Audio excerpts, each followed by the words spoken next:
Buongiorno a tutti e a tutte e ben ritrovate. Dunque, lanciamo adesso un video realizzato sempre dalla nostra moderatrice Mariona Miret. Dunque, lanciamo che intervista due donne di eccezione. Loro sono due persone che si occupano di sociolinguistica e vi illustreranno due realtà diverse tra di loro e molto particolari, una che riguarda la isola di Haiti e l'altra che riguarda la Catalogna.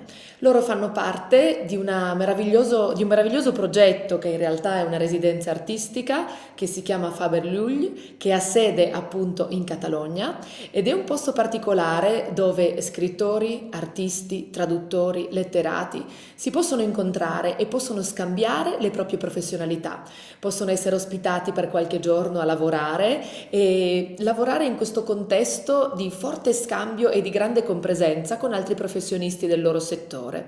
Questo è ovviamente, e non smetterò di ricordarvelo, un fantastico esempio di quello che è il filo rosso che lega tutti gli interventi del premio Stana di quest'anno, che è partager, compartir, come si dice in catalano, quindi condividere.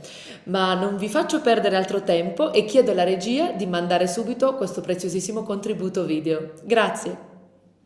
My name is Maite Puigdevall and I'm a sociolinguist and I live here very close by in Banyoles, but I work in Barcelona at the University, Open University of Catalonia, la Universitat Oberta de Catalunya, as a senior lecturer.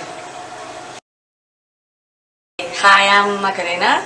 I am a Chilean student. I'm doing my PhD at the Universitat Autónoma de Barcelona, and I'm studying now about Haitian immigrants and public service interpreting and translation policies.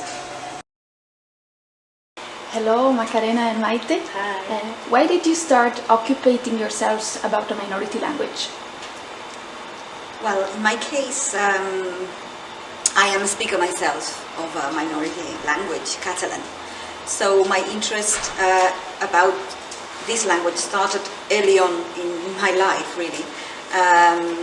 Even in secondary school and then in university, when I started learning about sociolinguistics, really is the subject that grasped my interest early on. And later on I had the opportunity to study, I applied for a grant at the Universitat of Girona, the University of Girona, related to minority languages. And really I started to really get into this world, especially minority languages in Europe. And that brought me the opportunity to go to Wales, and I moved to Wales where a minority language is spoken, and actually I ended up doing my thesis there, so about Welsh and Catalan. So I would say that my interest in minority languages has become my professional life as well as my personal life. You know, it has all intertwined, my interests, and my early work, my current work is all related to that. So. Yeah, for me it's different, I think, because Chile is not a country where you have so many languages. I mean, we have indigenous languages, but we don't have like too many immigrants or people that speak another languages like here in Europe. So for me it was kind of curiosity, I think, because since 2010 we started to see a flow of Haitian immigrants, and I was like, oh my god, what's going to happen here, because they don't speak Spanish. Its second language is not a Spanish or something like English or something like that. They speak a Creole language. So I think we as Chilean people start to think, what is going to happen here? What is going to happen in public services, in schools, in healthcare? So I think at the very first time I was curious because we have never seen something like that. And then I started to realize that actually it was really, really hard for them to communicate in public services. So then that became like a sympathetic thing for me, you know, a sympathetic field of study. How are your works related to improving quality of life of people? Well, in my case, I feel like Catalan language is a factor that affects personal lives as well as institutional lives. But for me, the individual factor counts a lot, because our approach in sociolinguistics is speakers, people, and what language brings into their different aspects of everyday life. In my case, and the work I'm doing currently, and I've been doing it for almost 10 years, is related to the new speakers of Catalan, especially migrants who came to Catalonia to live and started families and life projects. And we are trying to understand how these people appropriate this language and what changes in their life when they do that, and what they aspire to when they acquire this language. And especially what are the rewards and what are the barriers as well to acquire this language and become speakers of a new language. And how the host society deals with this as well, how the host society, it means native speakers, relate to new speakers, and how the intersections and the relations between them give or don't give legitimacy to these speakers, and for what consequences for their lives. So, yeah, one of the core questions is what quality of life brings learning a new language as Catalan to these migrants and new citizens for our country, really. Yeah, I agree with you, Maite. For me, it's mainly the same. It's just a different field, you know. Like I'm working with translation and interpreting, so it's more like in a short-term solution or a way to communicate and integrate Haitian immigrants in Chile, because I'm worried about how they can communicate when they arrive at the very first time to Chile and they have like a healthcare problem, or they need to go to school and their parents who need to understand what is happening at school. So I think that translation and interpreting in public services, really what it does is allow people to speak their own languages when they cannot communicate in any other way. So of course that gives them access to these basic rights, you know, like education or justice or healthcare. So I think that is very much related, you know, to improving Yes. the lives of the people we are interested in. And what are your main findings or conclusions you expect to have at this point of your research? Well, we've been working already, as I said, for more than 10 years with the subject of new speakers. And for Catalan language community, this type of speakers is paramount for the survival of Catalan.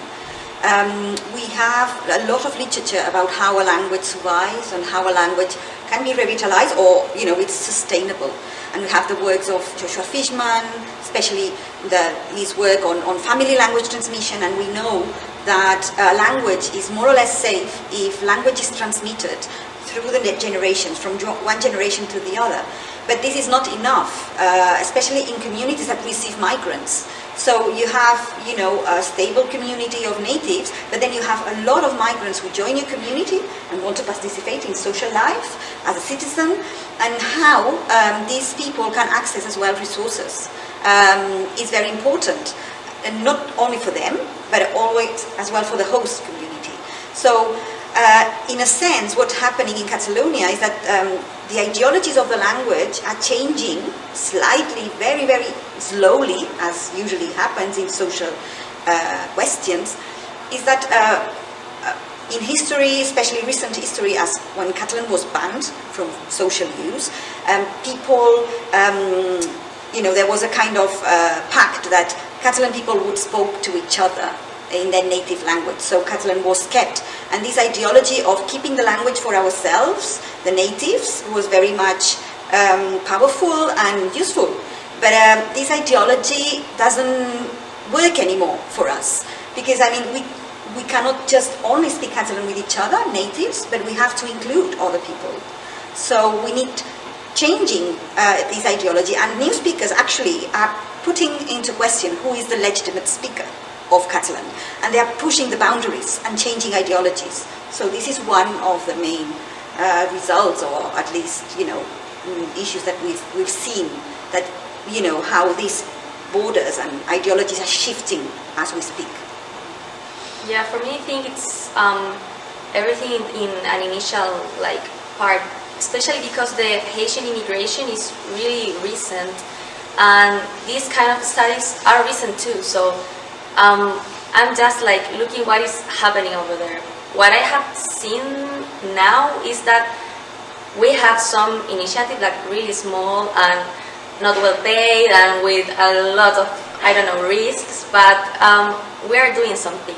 And I think the important thing about my research and talking with so many people is that I can see that we're kind of more open-minded to new speakers and new minority speakers. So I think that's one important thing about what I have been discovering. And the second thing is like, because we are like a newborn country related to minority languages, we are developing like new ideologies about how we're going to talk about Spanish or new minority languages or all minority languages like indigenous languages. So that means that we are having like these ideologies. For example, learning Spanish is better than have translation policies. So I think that's something that I didn't have think of when I started the PhD. I was like, of course, translation is a good initiative to integrate migrants, you know. But when I talk with people from public services, like directors or people that give the money or take the decisions, they say like, we don't need that. We don't need translation. We need that they learn really fast Spanish. And I'm like, you cannot do that, you know. It's not that fast. You need some new initiatives. So that makes me think that we have these like ideologies, racist or xenophobic, that we don't know that we have, like, for sure, and we can see them about this topic of languages and through this topic of languages and translation. What do you think about language diversity and the future of minority languages? Well, it's a big question, and it relates, of course, to our work, but it goes beyond, and it relates to how the world is changing, and how the world is a more and more globalized space, and times and space are getting shorter, and especially the inertia of global languages, and which, you know, span from colonialism, and the place of all these, you know, the contact with major languages such as English or Spanish or French, and the question is there going to be space for minority languages to thrive in their own communities, or due to communication technologies, the internet, all these places, and, you know, will be eroded for these languages? And we see a kind of a battle here in academics as well, saying that no, new technologies are going to be good for minority languages because they can take place as well in this internet dimension that so many languages didn't have presence in the internet or in the digital world, no? So the digital world can be one of these spaces that minority languages can conquer, but it's not that easy, because the means of production of these new spaces are very much linked to economic flows and who has resources to really use these languages in these new spaces, digital spaces. So it's not clear, and in terms of especially global warming and all the questions that we see that affect communities in terms of climate change and all that, this is something we need to be aware of as well.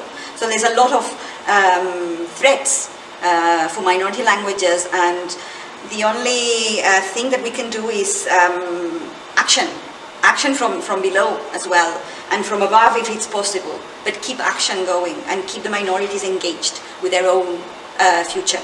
So it's not clear what will happen, but it's complicated anyway. So I'm thinking in the Chilean situation and the indigenous languages over there. We have this big indigenous culture, which is Mapuche, and they talk Mapuzungun. And I remember when I started university at Chile that I had this teacher in ethnolinguistics, and he told us that Mapuzungun was going to die. And it was a shock, and it was really depressing, because we were like in the moment when the language, according to this professor, was dying, you know. And it was also depressing because this teacher was dedicated to this topic. You know, he was investigating, researching about Mapudungun. And after that, I think 3 years after that, we started to have at the university many courses of Mapudungun, and they were all full, you know. Everybody wanted to revitalize this language, and you know, the last year we had these manifestations in Chile, and they were really big. And one of the things that were vindicated was the Mapuche culture, and all of them have the flag of Mapuche culture, and it was so energizing, you know, like so optimistic to think that if we vindicate, even if we are not part of Mapuche, I don't know, if you don't have an ancestor from Mapuche, even that is not important when you are trying to vindicate a culture or vindicate a language. So I think in Chile, which has tried to suppress all the differences, it's really important, like for minority languages and for minority groups, to like vindicate them and say, okay, we can talk the language, we can revitalize, and we can do new things and understand differently how we have been working or accepting indigenous people in our country. Thank you very much, Macarena and Maite, for all your precious insights on minority languages, on the communities that you are from. Io anche sono sempre là. Boh, io vi presento, vi faccio parlare e poi leggerò i nomi. Sì, insomma, esatto. passiamoci la parola. Sì. Tu mi fai la domanda. Sì, tranquillo. Buongiorno, ben ritrovati. Come vedete non sono da sola, ma sono insieme a Ines Cavalcanti e a Flavio Giacchero. E abbiamo deciso di dedicare questo spazio per raccontare a chi ci segue come è nato e come viene organizzato il premio Stana, perché poi voi vedete me parlare, sentite gli interventi delle persone video o in diretta, ma dietro tutti questi interventi, dietro queste 3 giornate di premio, ci sono mesi e mesi di lavoro alle spalle e molte più persone di quelle che vedete che si impegnano per fare in modo che tutto questo venga realizzato. Dunque io ora lascio la parola a Ines e Flavio, che sono 2 di queste tante persone che rendono possibile la realizzazione di una macchina così grande e così complessa come il premio Stana.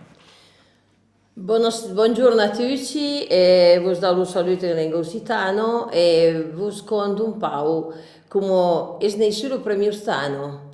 Tante persone mi chiedono: ma come fate a far arrivare ad Ostana fisicamente? Adesso quest'anno il premio online, ma comunque in genere arrivano proprio fisicamente queste persone da tutte le parti del mondo. E come ritrovate queste persone? Allora, il premio Stana Scrittura in Lingue Madri nasce nel 2008 per un'idea di Walter Giuliano, che è un appassionato delle culture delle lingue e che appunto ha lavorato nella città, in provincia di Torino, anche come assessore alla cultura, e che vedeva che mancava sul mercato letterario questa fascia dimenticata di scrittori che scrivono in lingue meno diffuse e che spesso non trovano persone che siano in grado di tradurli, e soprattutto anche poi case editrici che li pubblichino.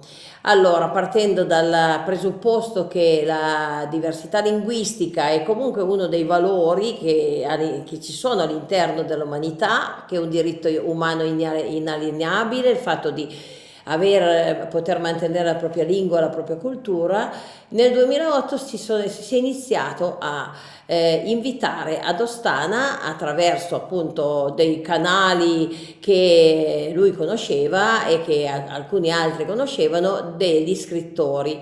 Tra cui voglio ricordare che c'era anche Boris Pahor, che è uno scrittore di lingua slovena, che oggi è vivente, ancora ha 105 o 106 anni, e quando è venuto su da noi in effetti era già molto anziano.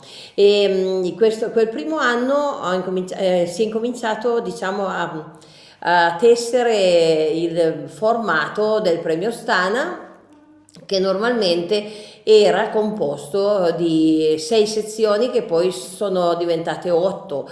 C'è un premio speciale, viene dato a delle persone che si sono dedicate alla lingua e alla cultura dei popoli, anche non scrivendo nella lingua originale. Faccio un esempio, l'abbiamo dato a Sergio Salvi, che in Italia nel 1975-76 ha scritto 2 libri che per noi sono stati fondamentali per far conoscere a tutti gli italiani la questione delle minoranze linguistiche. Uno era Le Nazioni Proibite, dove lui presentava tutte le lingue dell'Europa, che appunto delle nazioni senza Stato, come si diceva allora, e Le lingue tagliate, che parlava delle lingue diverse dalla lingua italiana, che è stato un libro propedeutico anche a Tullio De Mauro, grande linguista, che in quel periodo in cui è passata la legge 482, norme a tutela delle minoranze linguistiche storiche, fortunatamente era ministro. E quindi abbiamo incominciato nel 2008, nel 2009 per problemi organizzativi non abbiamo potuto fare il premio, ci dispiaceva molto, e nel 2010 abbiamo iniziato a farlo e ininterrottamente lo abbiamo fatto in presenza fino a 2 anni fa. Quando è arrivato il Covid abbiamo dovuto trasformarlo non in un premio, perché noi qui non diamo premi nell'evento online, il premio deve essere ritirato ad Ostana in presenza, con la partecipazione a un laboratorio artistico che dura 3 giorni, affinché avvenga una fusione di quello che noi chiamiamo incunvivensio, cioè 3 giorni dove praticamente gli autori, gli accompagnatori e il pubblico si fondono in un'amalgama comune, e da lì nascono nuove idee, nuovi rapporti e nuove opportunità. Dal 2011 noi ci siamo avvalsi dal 2010 in poi, cioè noi ci siamo avvalsi di persone che antropologi, persone che hanno delle associazioni in luoghi del mondo dove noi non potremo mai arrivare, che conoscono bene il luogo dove viene invitato l'artista, e conoscono anche bene, insomma, la persona, che cosa ha fatto, quali sono le sue prospettive, e anche tutte le dinamiche linguistiche. Quindi da allora in poi praticamente noi ad Ostana sono passati un centinaio di autori, abbiamo messo 2 sezioni nuove, una sezione al cinema e una sezione alla musica, e quindi adesso avremo 8 sezioni. Poi non so se dopo questi 2 anni di premio Ostana Online Evento conserveremo il modello così come era, oppure se questi 2 anni ci hanno permesso anche di vedere, insomma, delle situazioni diverse, e quindi di cambiarlo.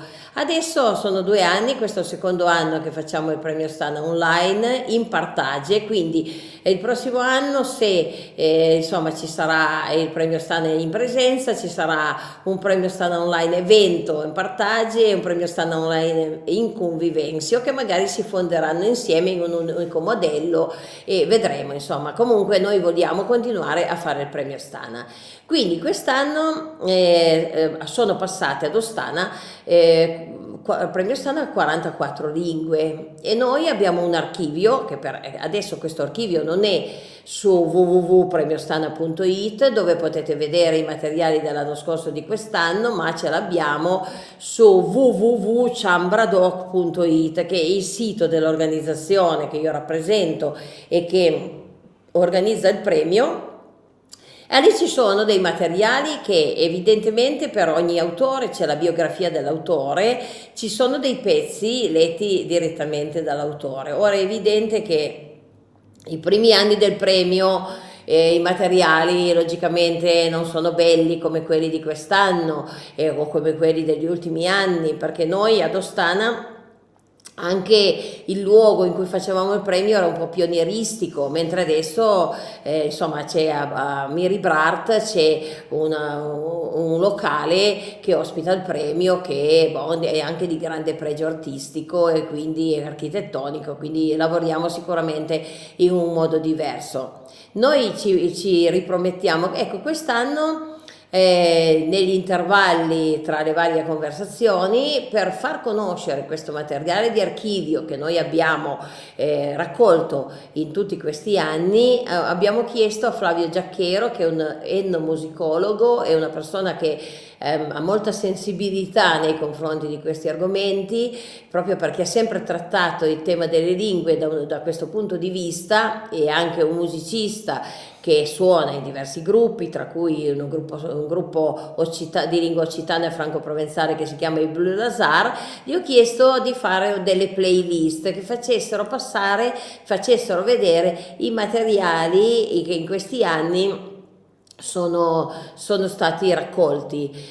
Secondo me il lavoro che lui ha fatto adesso è molto bello, e quindi adesso vedremo come riorganizzare l'archivio anche sul sito di www.premiostana.it, in modo che ci sia tutta la storia del Premio Stana, che è davvero, secondo me, una storia unica e interessante. Io passerei la parola a Flavio, che non aveva visto tutto l'archivio perché lui è arrivato dopo nell'organizzazione del Premio Stana, perché dica qual è la sua impressione e anche come lui ha organizzato queste playlist, e secondo lui anche quali potrebbe essere la visione di un'archiviazione che può andare nel futuro e che possiamo offrire ai nostri lettori. Sì, buongiorno a tutte e a tutte, grazie Ines, grazie delle belle parole che hai detto, hai già detto molto.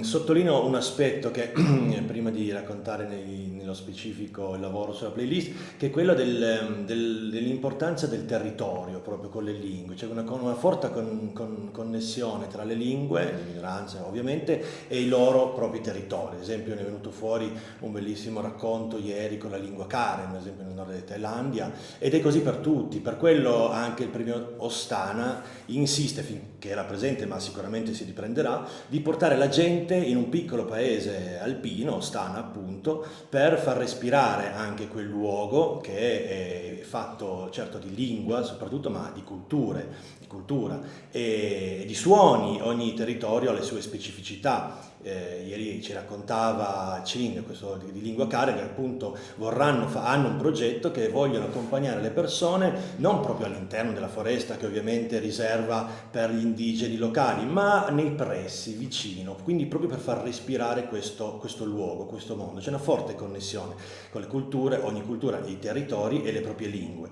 E quindi partendo da questo, la mia prima impressione quando è venuto fuori l'idea di questa playlist, Ines ha detto: ma sì, proviamo a guardare cosa abbiamo in archivio. E io sono entrato in un mondo estremamente affascinante, estremamente articolato e ricco di suoni, di lingue, di espressioni, di corpi, di storie, di poesia, di letteratura, di pensieri, di dolore, perché poi molte volte queste lingue minoritarie ovviamente subiscono, però appunto con questi mezzi tecnologici hanno anche la possibilità di avere una voce più forte, di arrivare più lontano e soprattutto di mettersi in connessione. Quindi l'idea di questo flusso, della playlist, era proprio di dare un flusso di emozioni, di lingue, di suoni, per entrare all'interno di questa ricchezza estrema che è rappresentata da lingue, ma anche appunto, ripeto, da territori e di cultura che vanno protette. Oggi tra l'altro è la giornata mondiale dell'ambiente, e chiaramente nell'ambiente ci sono degli ecosistemi che vivono, così come lo sono le culture e le lingue. E quindi si è partito dall'inizio, insomma, a fare una selezione di questi materiali estremamente interessanti e legati insieme. C'è tanto materiale, tante robe, ci sono molte letture di poesie fatte dagli stessi poeti, ovviamente con le proprie lingue, sottotitolate in modo da poter insomma capire anche il testo proprio. Ma ci sono momenti di questa convivialità che proprio è quasi richiesta, ma in realtà viene spontanea durante le presenze del premio in Ostana, e quindi dove si canta. Il canto è ancora una forma della tradizione alpina, ma non so, cioè di tutte le culture, dove non solo viene fuori la lingua, ma anche un certo tipo di socialità, di stare insieme. Oppure il cibo, il rito del cibo, di mangiare insieme, quindi di chiacchierare, insomma. Ci sono questi momenti. Però ci sono poi, per farla breve, insomma, per arrivare agli ultimi anni, l'altro anno, per dire il primo anno tremendo di pandemia che ha preso tutto il mondo allo sprovvisto, il Premio Stana non si è fermato, e non si è fermata neanche la documentazione. Si è chiesto a molti degli gli scorsi premiati degli anni passati, di mandare una lettera video filmata, breve, in cui facevano certo un saluto a distanza al premio, ma soprattutto che narrasse di come vivevano, di come ognuno di loro questo momento effettivamente straordinario del bene e del male. E quindi la documentazione è continuata attraverso il pensiero, attraverso le lingue, ma anche delle creazioni, delle nuove creazioni che la Chambre Doc, ma il premio stesso ha richiesto ad alcuni artisti, e quindi c'è stata la narrazione, ad esempio, della pestilenza del XIV secolo nel Cuneese, oppure la declinazione del Kuntac, che è questa parola che è ancora utilizzata nelle valli franco-provenzali e vallocitane, che appunto arriva direttamente dalle pandemie del passato. E quindi insomma si va avanti. Sicuramente l'organizzazione di questo archivio dovrà essere fatta in modo che sia il più semplicemente accessibile e individuabile da qualsiasi parte del mondo. Quindi sicuramente questa è una ricchezza, sicuramente questi due ultimi anni terribili da un lato, ma hanno spronato anche insomma l'intelligenza e la forza di andare avanti inventandosi nuovi sistemi. Chiaramente questa tecnologia non deve prendere il sopravvento, ma come diceva giustamente Ines, che appunto è la direttrice artistica, possono magari aiutare a fare una parte in più, ma è importante che questa convivenza, il partage sia soprattutto quando possibile in presenza, perché comunque nulla può sostituire la bellezza di stare vicini. Assolutamente sì, non posso che concordare con quello che quello che ha detto adesso Flavio, e ovviamente io credo che il contributo di Ines e il contributo di Flavio nel raccontare che cosa c'è dietro queste 3 giornate sia fondamentale, no? Molto spesso si vede un risultato che ha una durata limitata nel tempo, in realtà non si pensa mai a tutto quello che è il lavoro anteriore, no? Pensate soltanto alla ricerca delle persone da premiare, la verifica che quello che fanno sia realmente un lavoro non solo letterario ma anche culturale nei confronti della loro comunità, i contatti, la difficoltà di raggiungere persone lontane. Non so, io ho memoria di quando è stato ospitato questo autore tibetano che ha avuto difficoltà ad arrivare a Ostana perché ha dovuto chiedere un salvacondotto al governo cinese, aveva 48 ore per lasciare il Tibet, arrivare a Ostana, ritirare il premio e ritornare a casa. Quindi ci rendiamo anche conto che entrando in contatto con persone così diverse ci sono delle realtà che per noi sono assolutamente inimmaginabili. In parallelo ci sono delle realtà che abbiamo condiviso. Ieri questo autore musicista thailandese raccontava di come in Thailandia chi parla la lingua Karen è in qualche modo svantaggiato, e a scuola i bambini sono addirittura puniti se parlano questa lingua, che è una lingua considerata minoritaria. Questo ha visto diverse persone che ascoltavano l'intervento annuire e sorridere, perché questa cosa è successa anche in Italia. Io credo che nella generazione di Ines tutti quanti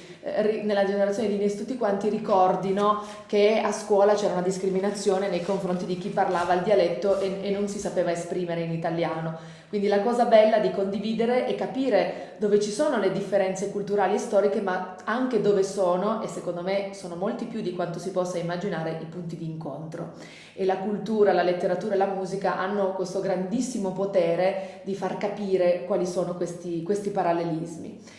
Parlando di quello che succede, Ines e Flavio vi hanno fatto questa narrazione di che cosa c'è dietro il premio. A me piacerebbe utilizzare questi secondi che ci rimangono prima del collegamento. Vedo i nostri ospiti che sono già pronti, quindi non ruberò molto tempo. Ho bisogno e voglia assolutamente di citare una serie di nomi e di enti che rendono possibile tutto questo che voi state vedendo in streaming, e che per tanti anni è stato, e mi auguro sia già dall'anno prossimo possibile, in presenza. Allora, il premio Ostana è organizzato dalla Chambre Doc, che è un'associazione che lavora sul territorio da anni. Ines, quanti anni? Dal 1990. Quindi sono tantissimi anni, e insieme al comune di Ostana, con la collaborazione del CIRDOC di Béziers, con il Pen Club Occitan, Radio Languedoc, con la collaborazione dell'ATL di Cuneo e di Netix, che è uno studio informatico, e ovviamente il sostegno della Regione Piemonte, della CRC e della CRT. Fanno parte dell'organizzazione del festival, quindi persone che fattivamente lavorano un anno, perché quando il premio Ostana finisce si comincia a lavorare per quello successivo. Non sono assolutamente in nessun tipo di ordine, ve li dico così selvaggiamente: Giacomo Lombardo, Marzia Rei, Flavio Giacchero, Maria Teresa Torino, Joan Frédéric Brun, Marion Cornet, Carlo Zoli, Andrea Fantino, Valentina Musmeci, Fredo Valla, Mariono Miret e ovviamente Ines Cavalcanti, che è la nostra direttrice artistica. Mi piacerebbe spendere una parola su quello che è il logo della manifestazione, che è stato rinnovato ultimamente. Come opera artistica ovviamente ha una storia alle spalle. Voi il logo lo vedete sul sito, lo vedete sui nostri social e ovviamente lo vedete ogni volta che passa la striscia per cambiare argomento tra un video e l'altro.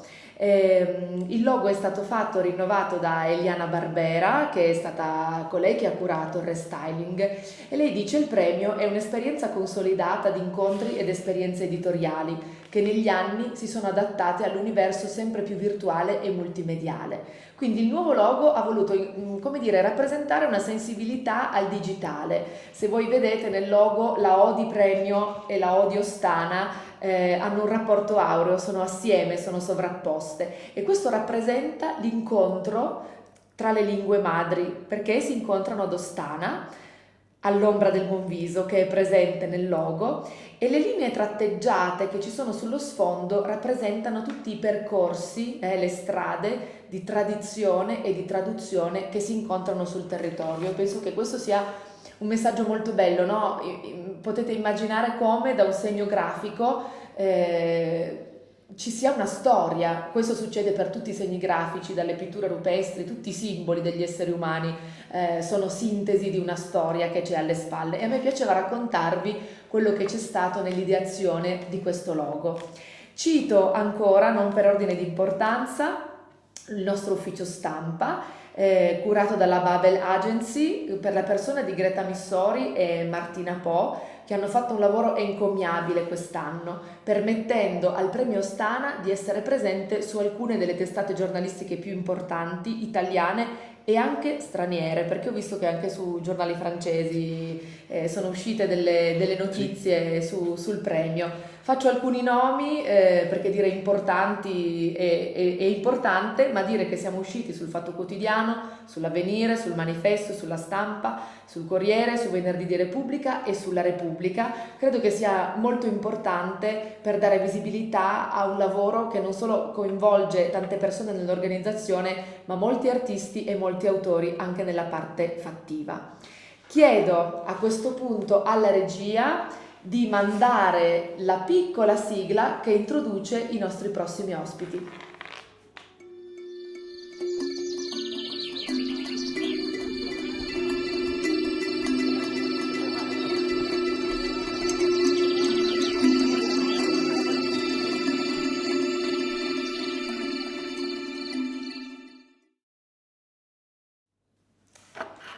Bene.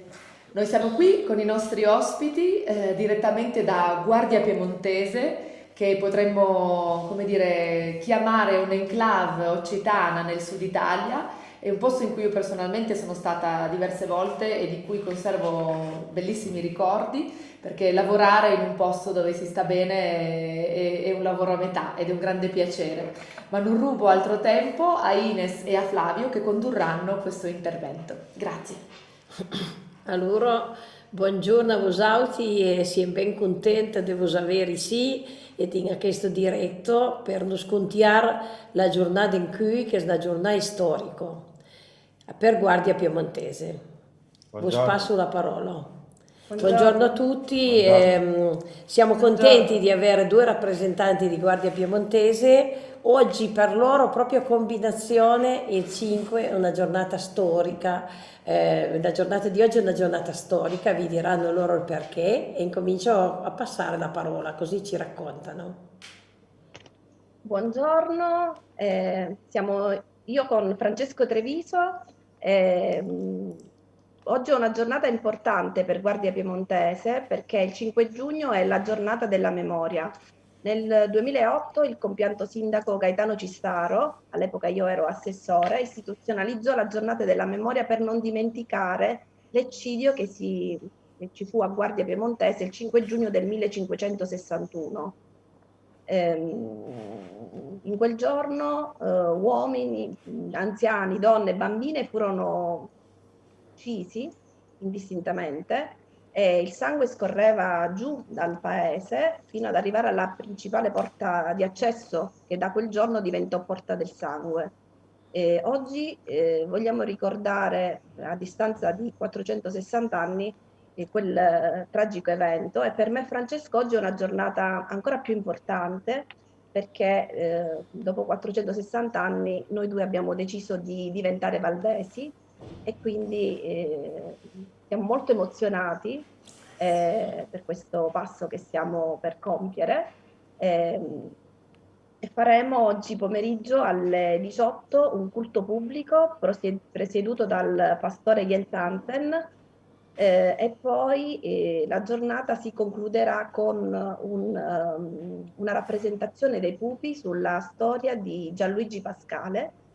Il tutto viene realizzato grazie ai fondi 8 per 1000 della Chiesa Valdese che, grazie ad un piccolo finanziamento, ci hanno permesso di realizzare questo spettacolo alla quale hanno partecipato tante persone a cui noi teniamo molto, tra cui anche una persona che avete nominato poco fa tra gli organizzatori del premio Stana, che è Fredo Valla, che ci ha dato un bel contributo dal punto di vista, diciamo, della regia.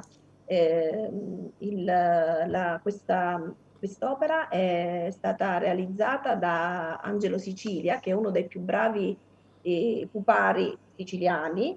Perché è nata quest'opera? Perché nel 2019 a Guardia Piemontese è stato realizzato una rappresentazione dei pupi sulla storia di Martin Lutero.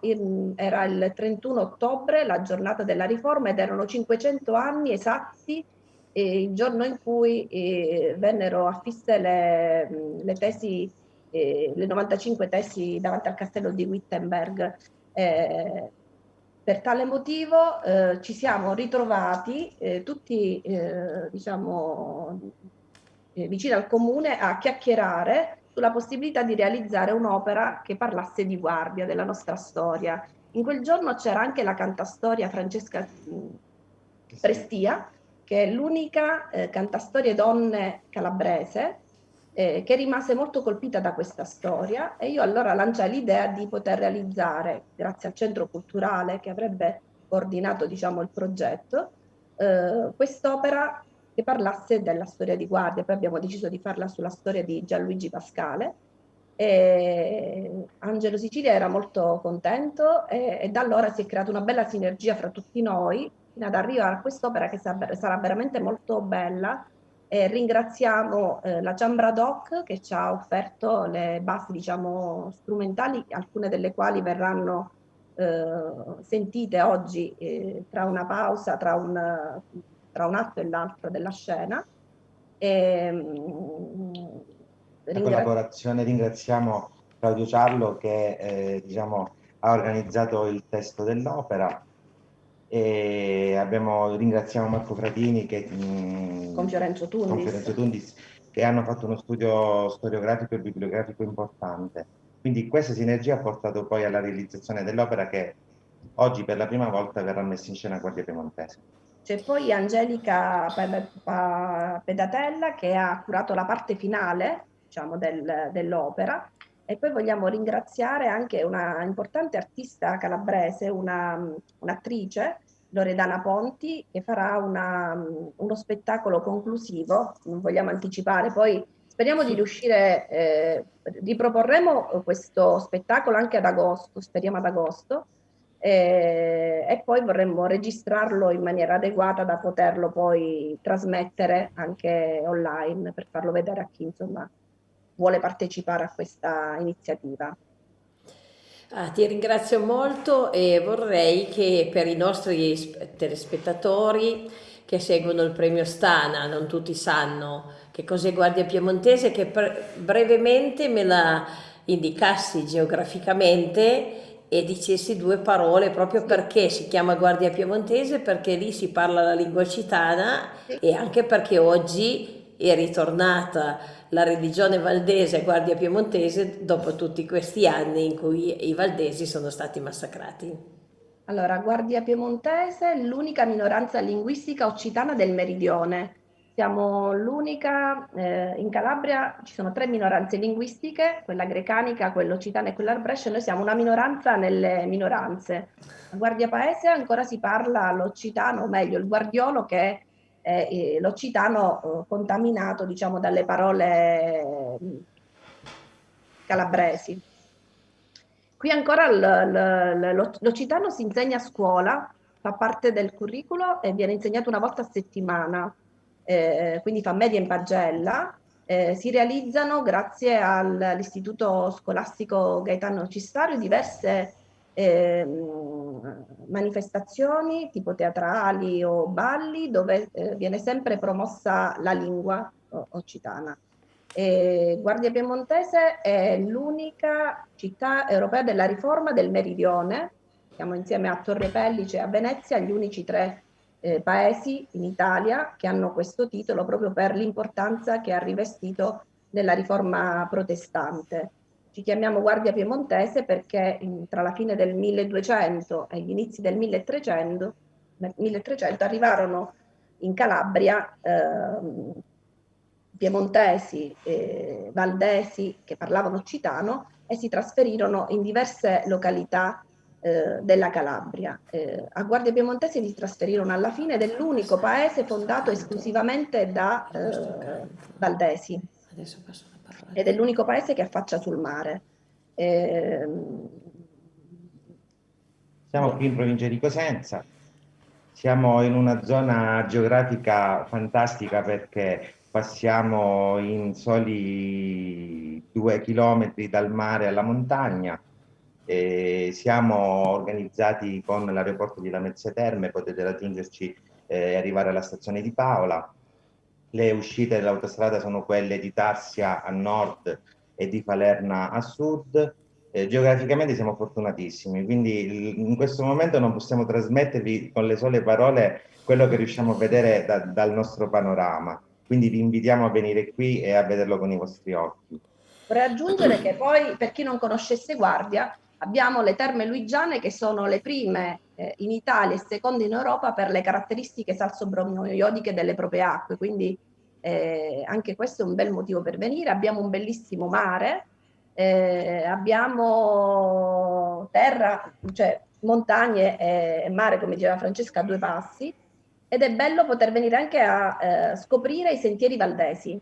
Il Centro Culturale Gianluigi Pascale ha realizzato, mappato e grazie anche al supporto del CAI circa 80 chilometri di sentieri che sono facilmente percorribili. Ci sono dei posti incontaminati con delle facciate mozzafiato, degli spettacoli naturali straordinari con delle felce preistoriche che si ritenevano estinte, e abbiamo anche un tritone alpestre che per tantissimo tempo... Un ritrovamento importantissimo, infatti vi invitiamo a visionare sul sito Valdesi di Calabria appunto qualche informazione in più sui sentieri che in poche righe non possiamo, diciamo, racchiudere. Quindi se visitate il sito avete la possibilità di vedere un po' tutto il lavoro che fa il Centro Culturale Gianluigi Pascale, anche perché su in paese, oltre al museo ormai visitato da persone che arrivano un po' da tutto il mondo, abbiamo il laboratorio di tessiture, abbiamo una piccola biblioteca, quindi vi invitiamo a venire a Guardia, siete i benvenuti. E c'è tanto da vedere. Allora, io posso testimoniare che quello che loro dicono è vero, perché io a Guardia Piemontese sono andata e continuo ad andare, ma c'è stato un periodo in cui sono andata veramente tanto, perché organizzavamo il festival una settimana occitana, all'interno della quale c'era già allora un festival letterario che si chiamava La Guardia in Giallo. E dico sempre, quando mi chiedono, che è la mia vacanza ideale, perché a me piace tantissimo fare le terme, mi piace tantissimo il mare e quindi diciamo che al mattino facevo queste due cose e poi verso le 5 del pomeriggio salivo su a Guardia Alta, che in effetti è una terrazza sul mare ed è bellissima ed è già a 500 metri, cioè tu parti dal mare e dopo pochi chilometri arrivi a 500 metri e ci sono delle sere in cui scende la nebbia e fa perfino freddo, è veramente, voglio dire, dal punto di vista. E poi devo dire che quando mi hanno fatto delle interviste alle radio in questo periodo e giornalisti dove mi hanno chiesto sulla questione delle lingue, e io devo dire che veramente Guardia Piemontese è impressionante perché un paese piccolo così ha comunque una resistenza per quanto riguarda la tenuta della sua lingua, della sua cultura e della sua storia, che è veramente un caso forse abbastanza unico nel mondo. Un giorno, tanti anni fa, ho portato un giornalista che aveva fatto un servizio su una rivista e questo quando è uscito mi ha detto: ma è impressionante perché loro parlano di questa storia dell'eccidio come se fosse capitato ieri e lì vedi proprio l'importanza della memoria, perché praticamente da una generazione all'altra questa storia di Guardia Piemontese, questa Porta del Sangue, queste porte che avevano un abbaino da cui si poteva vedere se loro si erano veramente convertiti, questo obbligo tutti gli anni di andare a Paola al santuario per redimersi, tutto questo è rimasto impresso nella memoria e si passa da una generazione all'altra e tutte le persone di Guardia Piemontese Alta sono impregnate della lingua, della cultura e della storia del loro paese. È molto interessante e anche impressionante.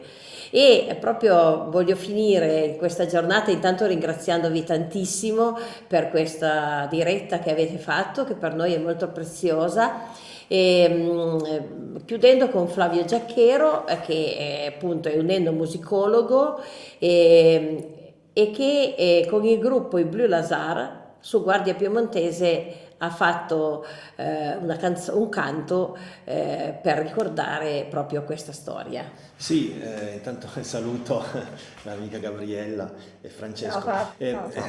Ciao. Volevo ricordare appunto come le parole giuste che dici tu, Ines, che hai detto tu, la memoria. Sì, ma perché questa memoria così intensa ancora? Perché probabilmente anche ci sono state delle atrocità così folli, così veramente assurde che devono assolutamente essere ricordate. Cioè si parla, lo sapranno meglio loro di me, comunque tipo credo 2000 morti in 11 giorni con cadaveri squartati appesi ai pali, insomma una tragedia veramente immane. Noi quindi appunto, perché oltre comunque alla meraviglia del luogo, del posto splendido, hanno anche una straordinaria accoglienza, sono molto ospitali. Noi infatti come gruppo Bleu Lazare abbiamo avuto la fortuna di essere loro ospiti, di stare giù per un po' di tempo suonando e con le amicizie che si sono create con questo splendido territorio e le storie drammatiche ma anche non, come ad esempio questa che ci raccontate oggi del ritorno dei Valdesi dopo 460 anni, che mi sembra una bella notizia, abbiamo deciso di dedicargli, cioè in realtà era un'idea che era nata all'epoca, poi l'abbiamo realizzata, dedicare un brano, un canto, una canzone, un pensiero. Così è nata la Gardio in Occità, il testo in occitano, che Gardio vorrebbe dire la sentinella, ma meglio ancora il mercenario, che ci siamo immaginati una prospettiva di un mercenario che si trova lì in mezzo a questo massacro, a questo macello, e in qualche modo non è che se ne penta più di tanto, ma vede negli occhi di queste persone, non vede la paura così come ce l'aveva in realtà lui. Ecco, ed è stata, abbiamo voluto appunto fare semplicemente questa dedica per mantenere forte anche il nostro contatto e la nostra dedica a questa splendida cultura, a questo splendido posto, a queste splendide persone. Ricordo ancora che tra l'altro oltre alla Porta del Sangue, ahimè, ma c'è anche la Piazza dei Valdesi, mi sembra, giusto? Piazza dei Valdesi, Sì. Piazza della Strage. Esatto, di tutti i luoghi che comunque ricordano memoria.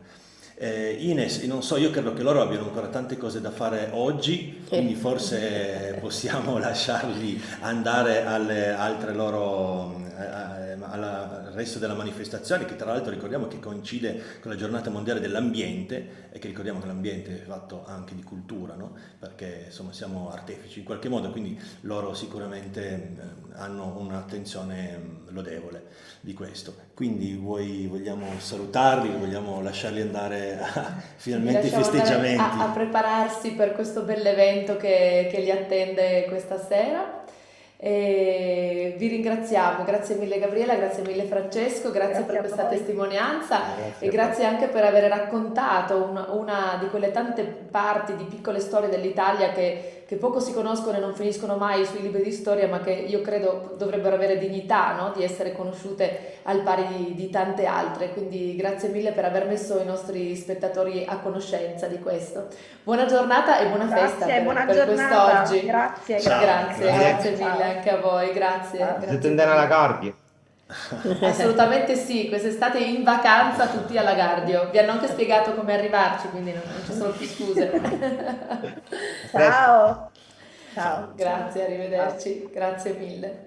Bene, noi proseguiamo con i nostri contributi video legati ai premi Ostana trascorsi. Stamattina abbiamo aperto, come tutti i giorni, il premio facendovi vedere quelli che sono stati i contributi del Partagiarno, quindi tutti i nostri ospiti che hanno, come dire, mandato un loro contributo. Come al solito vi ricordo che anche voi siete invitati a farlo. Quindi se avete voglia e piacere, avete tempo fino a questa sera di mandare sui nostri canali social, YouTube, Facebook e Twitter, il vostro contributo. Che cos'è per voi il partagiare, il compartir, il condividere?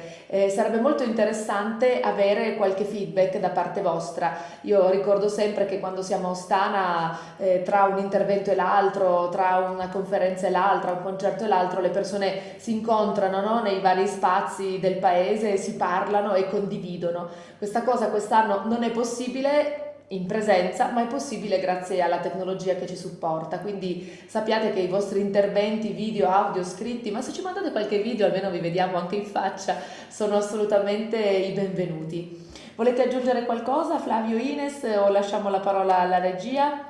Direi che possiamo lasciare la parola alla regia. Credo che forse si potrebbe mandare anche la Gardio, proprio la musica, assolutamente la dedica, sì, assolutamente sì. Allora, se non mi sbaglio. Sì, certo, chiediamo alla regia di mandarci la sigla e subito dopo mandarci questo brano che Flavio e Biola Hazard hanno composto ricordando appunto gli eventi che sono accaduti a Guardia Piemontese. Quindi vi lasciamo con la sigla e con il video musicale. Grazie e a più tardi.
Atakdach si ad, tlelt as yatak.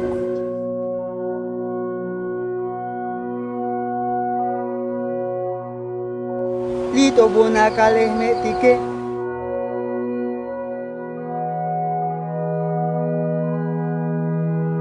Namawi Rui, Namawi Tapatawi Ponan, Wanyo Namawi Tungara Tumbiwalan, Ngayambun.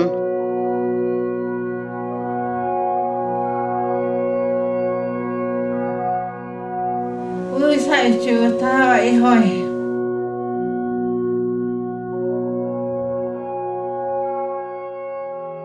Fonua, kakai, anga fetu utaki.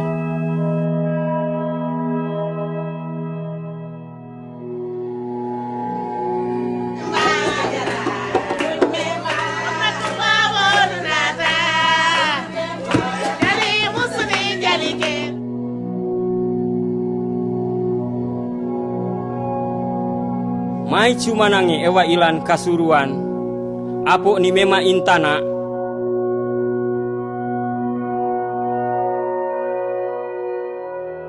Mapia ipatolay taweta ilingi, kun nasi maggaramamu kami.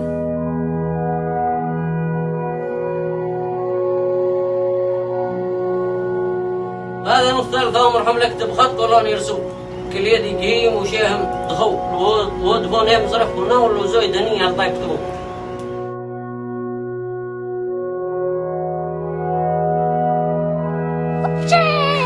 Imhen utrain kapan hokshe kiswahili kinan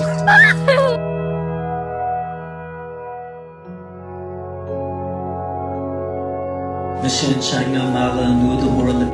I am the tongue and the kidnapper said.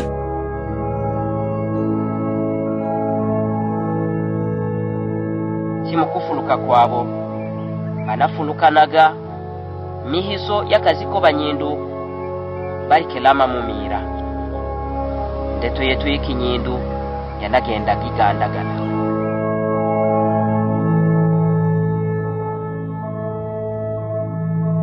Destin c'est pas pour nous finir mal.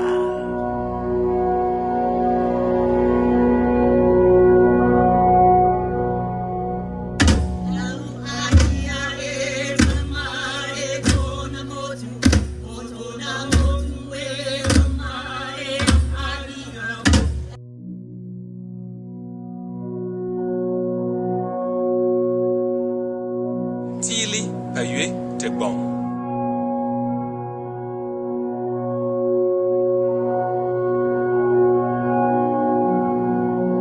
My name is Yagea.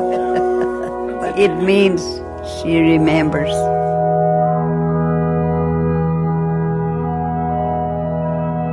Huvu mai apa mai e I aipa ivo I kelongo. Huvu mai apa mai e I kapulai ke kapulaisa.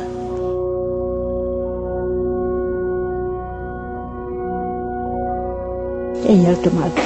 Kau jen ke kuara jen kuara.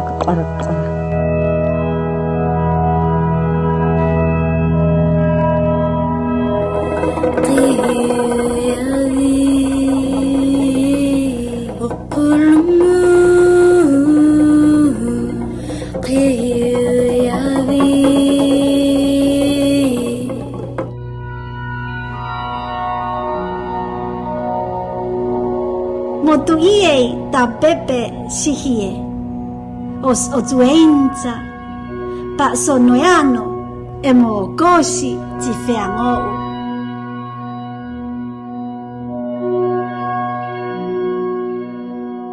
Turgun ai, alin ochi hojekhe hojen, bira ochi oboro oton.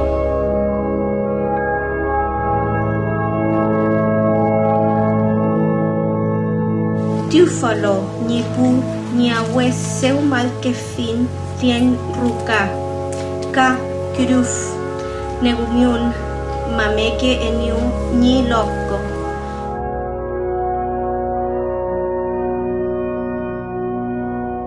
Holy bisa na shilinak, holy bisa na shilinak. Jako mente e bushkoko.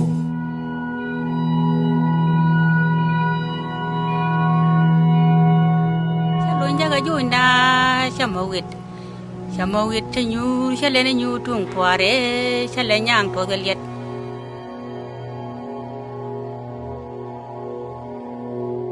Kan no bula mabar bagan kan permenu kan karang adil kali gut mulo ko din ngada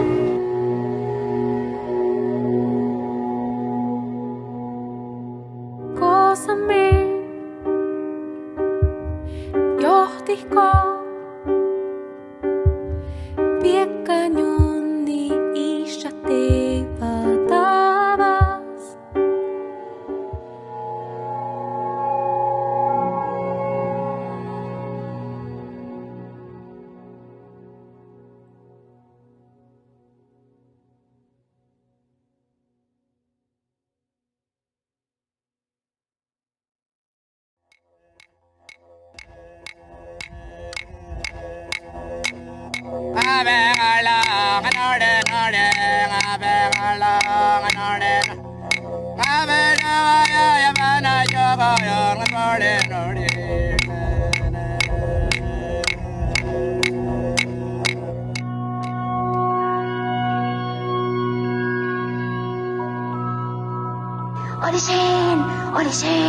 Orishen, that's beautiful.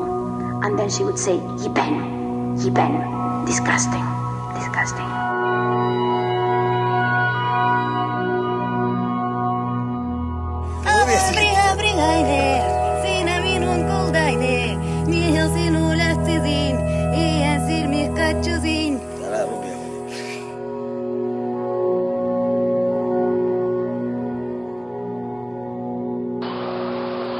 Jasinya beli luhela talibani mchedo yidru nebi undasti girama ni wini lukayaga mula wiyaga titi jama bianda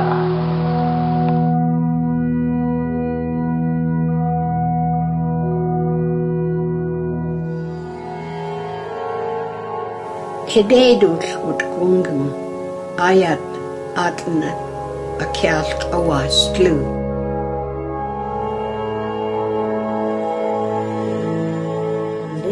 Bogan de atkansen sen mi di mekeji kanja sen jauh kansen kanja surahan sen mi dirge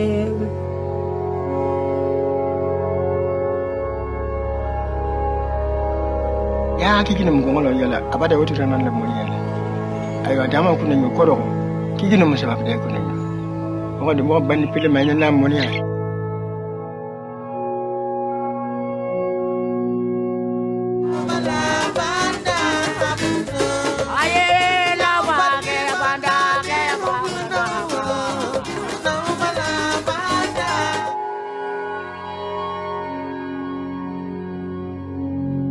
Somewhere tomorrow. I'm coming back tomorrow.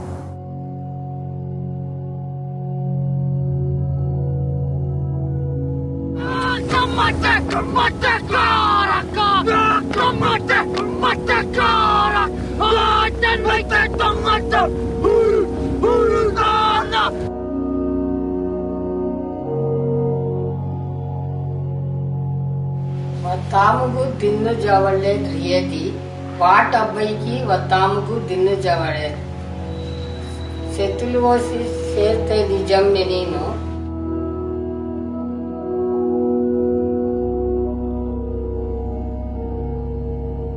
Hizkuntza batek ez du hormarik eraikitzen.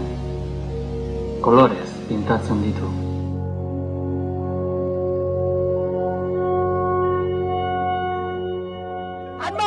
bele isa mo fala nan go kuma bele a foma di ko fine fo aba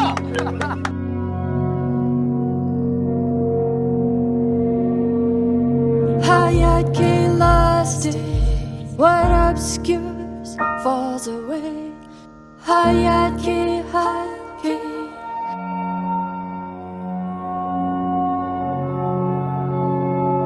Erişelmeyimiz o güzellikke kan döküp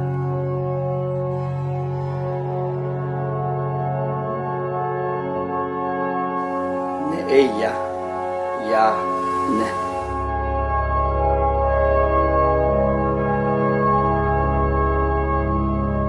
Walanki yobin kun tu idal na pola ci juba isi hayop ye aje taktu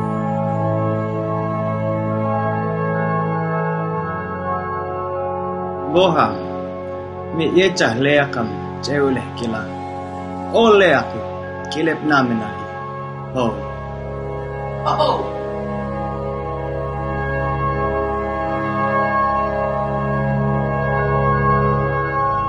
camu yetu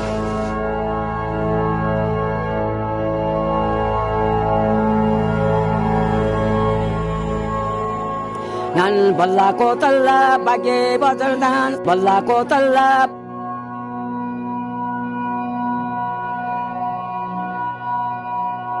زو ቋንቋና እዚ ትግርኛ ክጥዕም ጨው ኣለዎ ክልምልም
Banco di arrangadas a babordo, hai annunziato su cao marino posto a Bardia, e sa truma e su varo e serena ruia, hai arrezzito sanoa con sicchirio di contento. Viambolende se na paso da ese horas, essende che so scaus pilota lo saian zuttos in corrente de aera, gasi caentes che aggradaia da volare sopra l'oceano, tenia su bisonzo e tornare in forza, e chi per questo non baia cosa menzo di una bentrada de arrangata. Viambolende sopra essa vucca di Soriu Elba, in su mare su nord, dai artusi che vidian sannaes una vatto e sattera, comente che seren animales pacenziosos e disciplinados, y se tendes ora de ir a mare aperto, con su murro che ratotto sportor de su mondo. A Kenga, un cao con sa spinnas in colore e prata, la gradaian amescamente a baidare sar bandera de sannaes, ca ischia che cada una de issas rappresentaia d'una manera de vaidare, de mutires armatessi cosas con faedor differentes. It è difficile schilar faguen sas cosas sos humanos, sos caus in cambio si chirian in sa matessi manera in tutto so mondo. Hai narrado una via che nga a una companza e volo. Gasi este, esa cosa curiosa es che abbia resessi infinas a si comprendere, hai acicariados a companza. Prosadà essa linea dessa costa, Su paesaggio si cambiaia di imbir de cotto. Via d'uno prado estremenado, in ue si vidian claros sostazos de vervegues paschende, bardadar dae sardigas e dae saspalar mandronar de sormolinos a vento. Siguende sos indittor de sos caos pilota, Zatruma e Suvaru e Sarena Ruia hai alleato una corrente di aria vritta e si via gettata tutto peso a sopra e sul banco e arrancata, che in vinti carenas hai ristampato usabba come tesaitas e torrende a essire a campo cada cao teniato un'arrangata e subicco. Arrangata Zaporida e grussa, proprio su che l'ischeria protorrarne in forza innanti al desigire su volo vinas ad Den Helder, in noi si dian esser giuntas con Zatruma de sas isula frisonas. Aian designato desigire a poster filas a su passo e Calais e a su canale Samaniga, in noi dian esser stadas recidar de sas trumar de sa baia de Sasenna e de Semalò, pro volare in pari finas a crompere a su che io e sa Biscaia. Protando aian podido essere un ormillicaur marinos che a una nue lestra in colore e prata dian esses crescidos con sannanta de sas trumar de Belille, Oleron, soscabor de Machichaco, de Sajo e de Peñas. Quando todos os casos autorizados dessa legge su mare e de sorbentos e remolados supra essa Biscaia dian essere podido cominciare a dovio manno de soscaur marino de sormare il Baltico, de su nord e Atlantico. Vi ha podido essere un addovio bello, a tutto custo via pessende, che in sora chisi che via mandichende setre arrangadas, che a cada anno si dean essere scurtadas historias, mescamente ascontadas de soscaur de Sucago e Peñas, che viazzaian senas istraccare, a Biar, volende e vinas a sas Isulas Canarias o de Cabo Verde. Sar feminas che a issa si dian esses podi darghettare a abbentrada armanna de sardinas e calamaros, cando chi sor mascor dian es podido alcanzare sos nidos i soro di un urochile de mare, in cui dian es podido criare sos oos, crocchire vorra de calesesia pericolo, e cando a sos puzzonedoli dian essere creschi da sas prima spinna resistentes, di avesse spodida arribare a parte prurgalana de so viaggio, su elis imparare a volare in su quel de Biscaia. Che aia cravada modes a conca protennes ai bator arrangadas, e pro custo no aia d'inteso su zichirrio de alarma che aia posto a tre messaira. Pericula diretta, de collu de emergenzia. Cando che aia abogados a conca dai monte, via da barrada sola e s'oceano estremenato.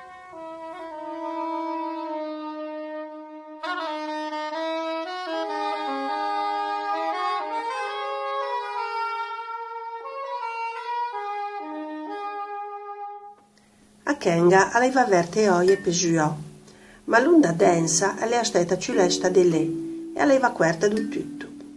Quando lei tornò a venire a galla, a luce du giorno aveva sparia e dopo aver scrullato a testa con forza, aveva capito che a maledizione d'umò aveva preso a foia diventò guerra.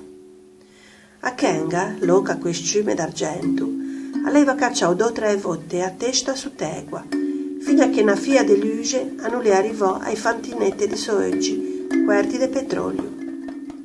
A maccia spessa, a peste negra, a genculove oia al corpo. Così, avevano cominciato a muovere i zampe in telegua, con la speranza di poi si allontanò presto dentro mezzo dell'onda scura. Con tutti i muscoli adentè dai granfi per sforzo, finalmente le arrivò a fin da maccia di petrolio e aveva sentito un fresco contatto con l'egua netta. Quando, a forza di sbattere gli occhi e di cacciò a testa su tegua, aveva riuscito a netesare assai, aveva miau all'oia e aveva visto solo 2 o 3 nuvie fra un mo e l'immensità del sé. I suoi compagni do sciambo do fanò dell'aina russa ormai dovevano essere lontani, in muggio lontano. Alea legge. Anche lei aveva visto altre occhi querte all'improvviso dai onde negre de morte, e anche Benca l'ha già visto da sbasciò, pedoghe in aggiutto inutile e impossibile, a se ne aneta, per rispetto da legge che proibisce di vedere mui i compagni. Quei se che due in culeo corpo e o che ea in facile bucumpa i pesci grossi, oppure mui van cianin a su facchè o petrolio che impregnava il sciume e che tappava tutti i pertugi da respiazione. Le accusciche che aspettava di mui e non vedeva l'ua di sparì drenta a bucca da un grosso pesce. A maccia negra, a peste negra. Intanto che l'aspettava a suo fin destinò, a Kenga aveva male Dio e uomini. Ma non tutti, non da essa ingiusta, aveva criato in fide voce. Tante volte da oeto aveva visto come grosse petrolee approfittavano delle giornate di nebbia in scia costa a non fea alla voce cisterne. Stravasava in mo' migliaia di litri di una sostanza densa e mortale che veniva strascinata via dai onde. Ma de volte aveva visto anche de barchette che andavano vigia ai petrolee e non che favano de svacantoi cisterne. Per disgrazia quelle barche, che tu equi colori dell'air con sé, non arrivavano di lungo un tempo per salvare un modo da quello veleno. A Kenga aveva passato le ore più lunghe della sua vita a posto legua, intanto che si domandava, morta da appuia, se per cosa non l'aspettava a morte più cattiva. Peso che avesse divorato un pesce, peso che provò i patimenti del soffocamento, lea mui da fame. Disperò per l'idea di mui cianin, a se aggettò e come aveggia a se accorta che il petrolio non gaiva ancora e oia al corpo. A lei vesciume impregnò di quella sostanza densa, ma almeno e poi va cegò. Foscià o anche una possibilità di sortire chi, e se giù a ueto, e muggio a ueto, foscià un sume squaggi al petrolio, aveva criato a Kenga. A se ricordò di una storia che contava no caveggia de Wisi Frisoni, che parlava di un uomo che si chiamava Icaro, che per realizzare il desiderio di Giò, usava fabbricare e oie quel sciume dell'aquila e le aggiungeva a ueto proprio vicino al su, tanto che il calù voleva squaggiare a saia che gli serviva per inculare il sciume e le precipitava. A Kenga aveva sbattuto le oie ciò che puaiva, aveva ritirato le zampe, si issò dei due porni e le tornò a casa in sceunde. Prima di tornare a provò, si accacciò su tegua e aveva movuto le oie con forza. Stavolta si issò da un metro prima di casa. Quell'udiao di petrolio che inculava il sciume d'acqua in tal modo che non gli affava a governare il giù.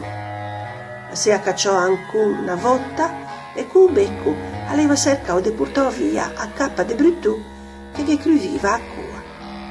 Aveva sopportato il due di sciume streppè e finalmente aveva visto un sodere un po' più netto. Al quinto tentativo, a Kenga che l'aveva fatta, a giù. A sbatteva le oie a disperata perché il paese da cappa del petrolio non affava planò. Se si fissa fermò anche solo per un attimo, assai è precipitò. Per fortuna alle un'occasione e i suoi muscoli rispondevano bene. Alle aggiungò in poggio a ueto.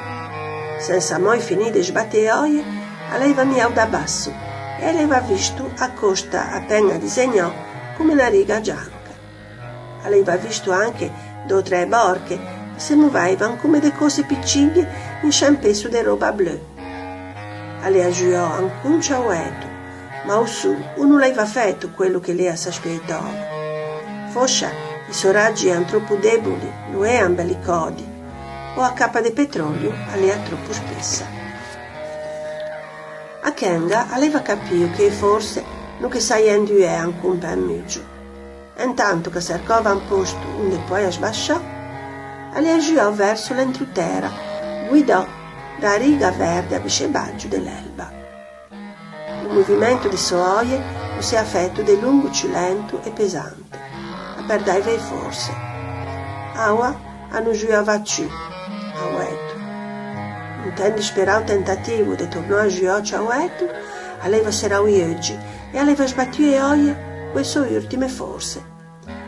A non saiba per quanto tempo alea restò qui oggi serè, ma quando eiva tornare lì, alea preo a giò su via nature guarnia una banderola d'oro. San Michè, aleva criau quando aleva riconosciuto un campanin da Gesia di Amburgo. E suoie se refiova e continuò a giocare.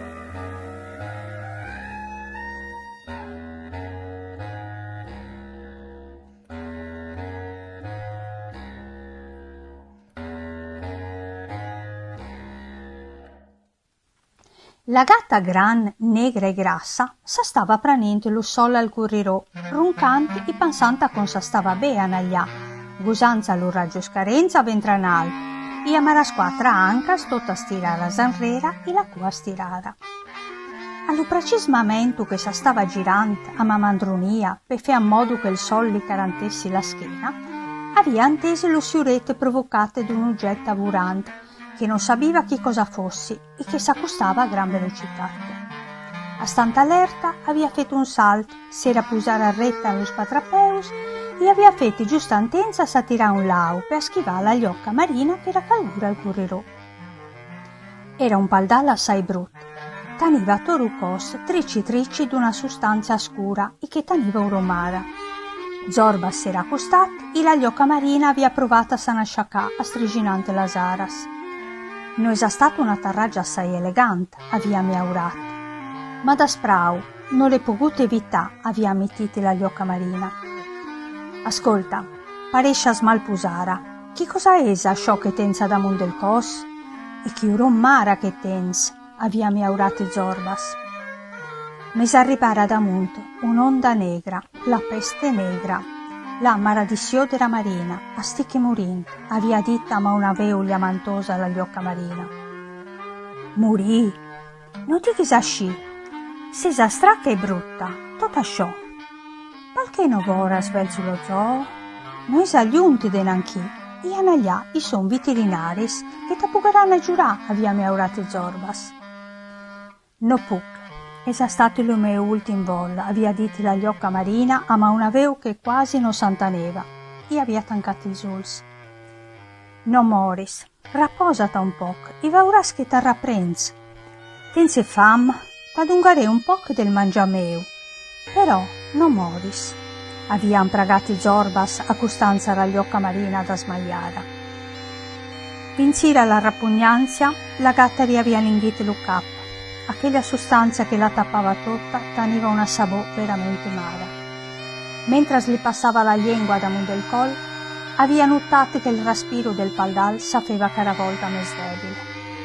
Ascolta, amica, t'avula giurà, però non seppi come. Senza del rapposà, mentre che vaccia a preguntare che cosa state de feama una gliocca marina maralta. Aveva miaurato Zorbas prima di s'ammontare a staurara. Sana stava nanta in direzione dell'Abra e Castagna quando aveva antese la gliocca marina l'avvisava. Volse che t'adesci un poco del mangiameu? Gli aveva suggerito un poco alleggerigato. Farei un ou. A maras ultimas forzas che m'arrestan, farei un ou. Amica gatta, sapevo che se sanno l'animal po, i de sentimenti nobis. Per asciò t'avul da manà che ma fassi stresan promesas. Ma las faràs? Aveva tichirriante mogliendo un poco las gambas an un inutile tentativo de s'appusar peus. Zorbas aveva pensato che la prova gliocca marina stava delirante e chiamà un paldal an una stata scipenosa saporiva esser sol generosus. T'han promiti lo che vols, però ara rapposata, aveva miaurato compatito. Non tenchi tenze per rapposà, han promittina che non ta mangiaràs l'ou, aveva tichirriato brinto lo suls. T'han promit che non ma mangiare l'ou, aveva ripetuto Zorbas. Han promittima che na tangarà scura finza quando nascerà lo puglietto, aveva tichirriato al santi lucol. T'han promit che na tangare cura dell'ou finza quando nascerà lo puglietto. Gli han promittima che riamparerà a vurà, aveva tichirriato mirate la gatta retta al suls. Doncas Zorbas aveva pensato che a che sciagliocca Marina, da sfortunara, non sol delirava, sino che era macca del tutto. Tan promit che li imparare a vorà, iara rapposata che va cianselca de giù, avia miaurate Zorbas montanta a taurara ma un salto. Kenga aveva mirato il sel, aveva ringraziato tutti los bons vents che l'avevano accompagnata, e proprio mentre esalava l'ultimo respiro, un patito branc, ma patita staccas bravas, era rururat accostate del suo cos trici de petrolio.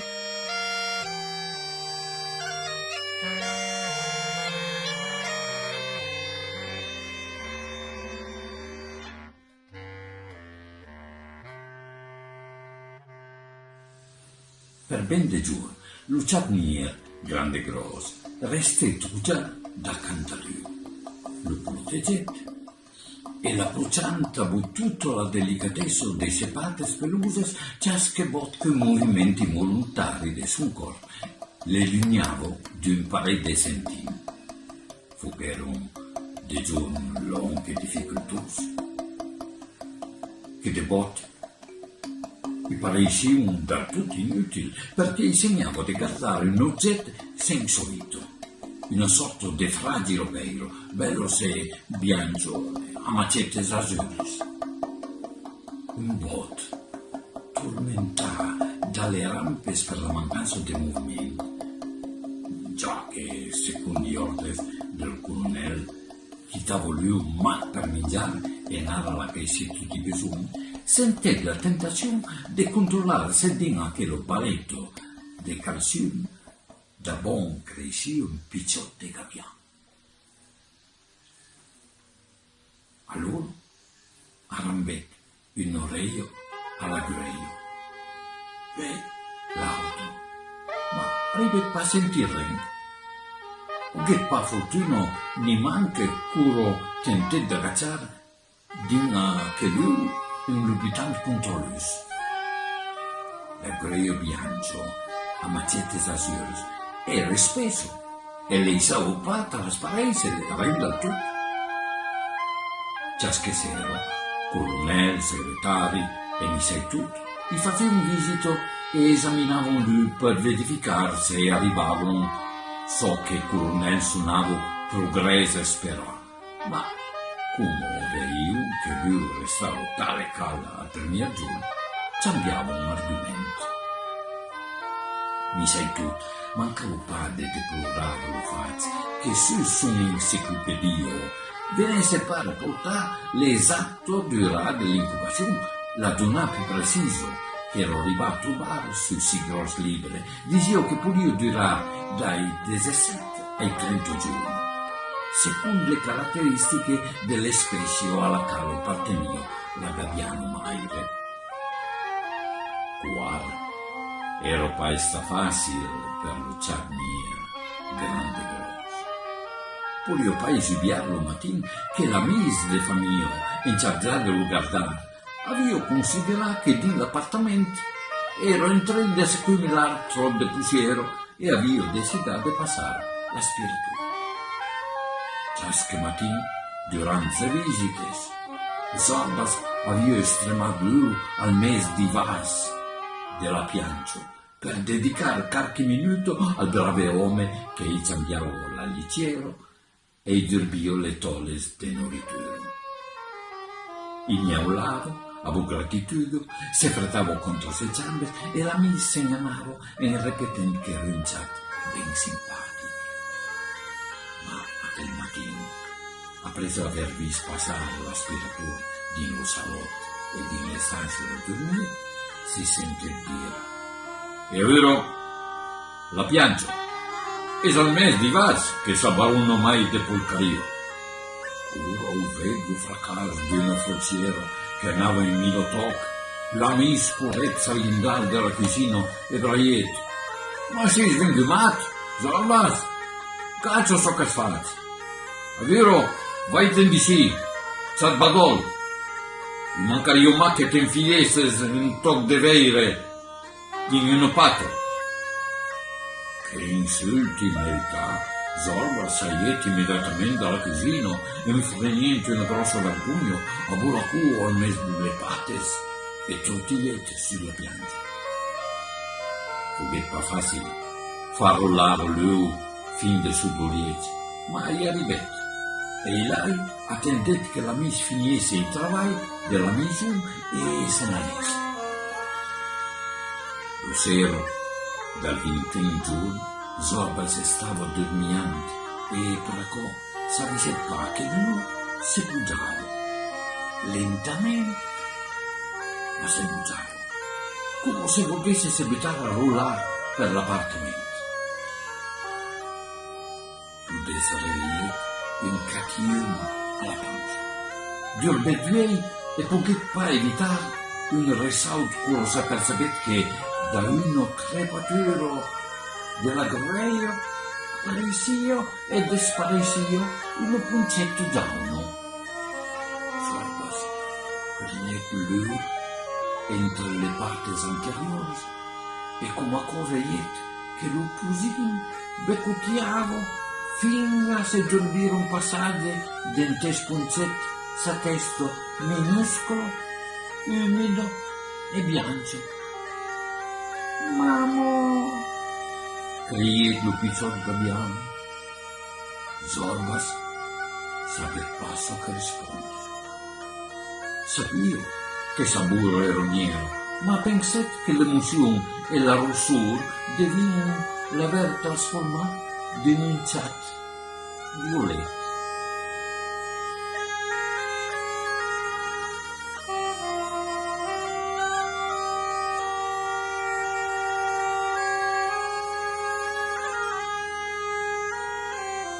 De cloutier de Saint-Métier, il se voyait toute la vela. La plage y empatouillait la tour de la télévision, et aux portes, le grue, où semblava de baie à Narpo.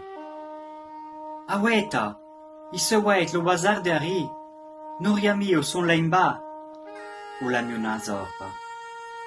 Des pour, maman, y a crié Fortenaille. Zorba, ou la sauta dessus le draise, couvriait volantor de cloutier. En bas, le 8 heures, où semblava de beriote a voyou luisonne. Le crayon, où la prenne la mouette à dissement. Na, des pour, Zorba, Zorba!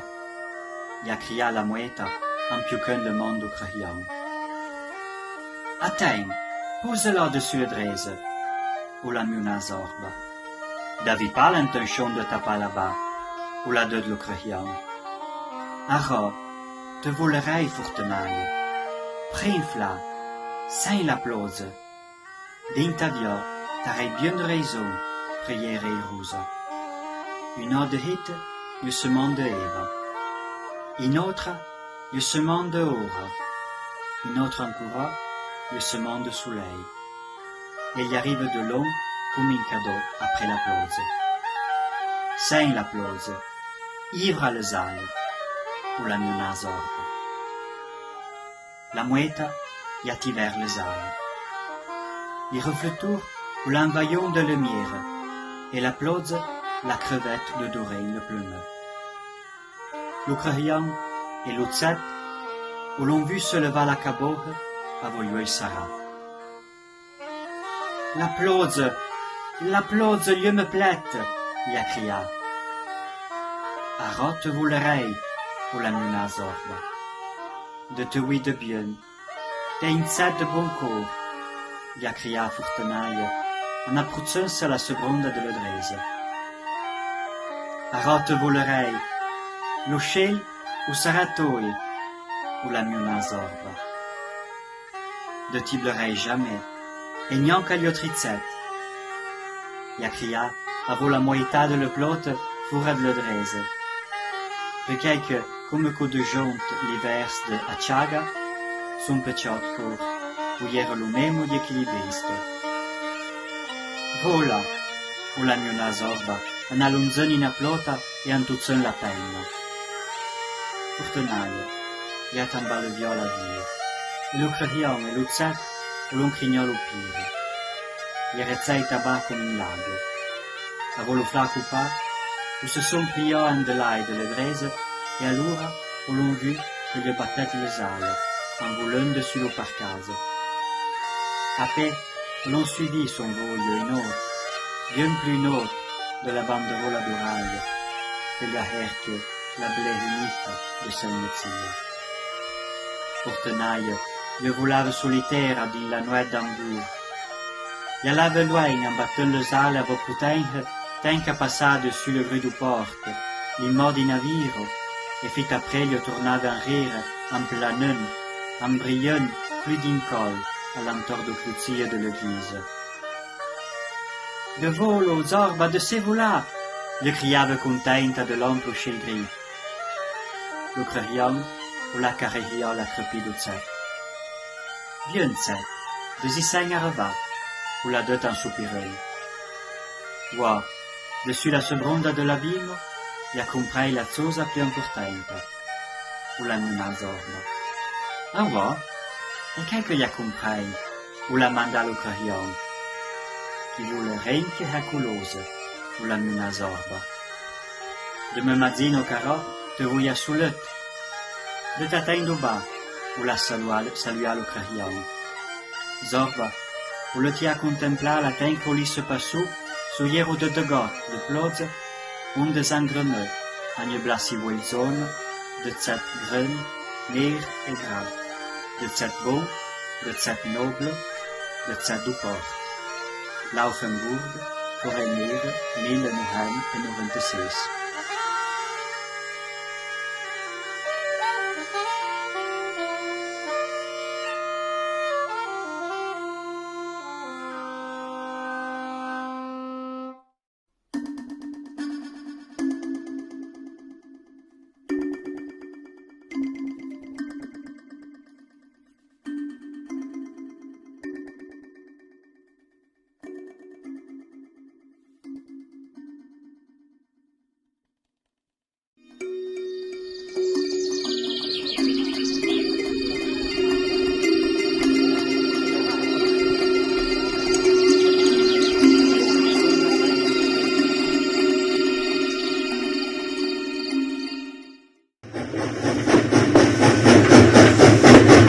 Il racconto seguente fa parte di rispettate di letture e musica Miami. Sono Cuninisse. Un viaggio immaginario in treno, entre la pianura e la mar, in passante per le Alpi mai a sud della Cina alpina, le marittime. Un viaggio di tempi differenti e universi paralleli, fatto di musica e parole, imprimute di un libro del tempo e dello spazio. In occasione del premio Stana 2020, a voi altri, un'anteprima.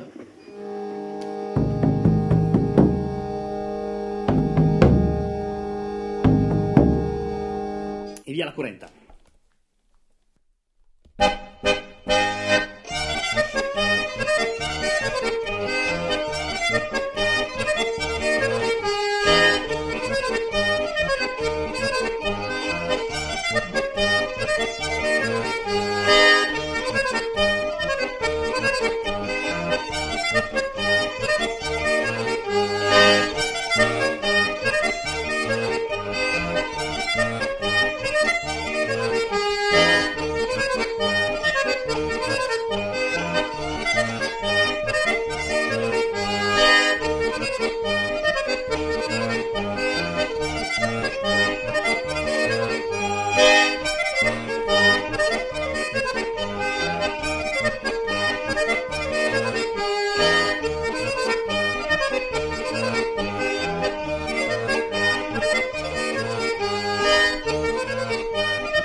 Buongiorno a tutti, io sono Daniele Dalmasso e dall'altro canto hi ha Luca Pellegrino. Buongiorno. Buongiorno, benvenuti e andare a raccontarvi la leggenda della Reino Giano, Madran, c'è fare una picciola precisazione al periodo storico. Leggenda c'è a dire che ia già in San Libre dal 1931 Livre de Euclide Milano, studios de folklore local, che si suona Nel regno della fantasia, leggende della provincia di Cuneo.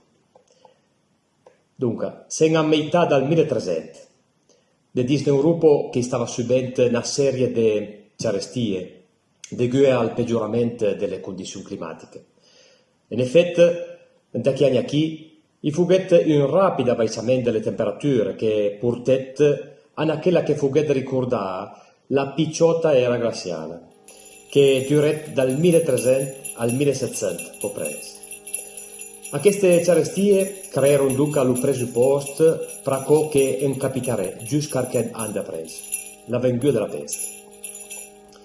La peste ha sempre malattia all'uomo, già dinse i tempi passati, ma a quella del 1348 fu ricordata come una delle mai grandi pestilenze in capitale.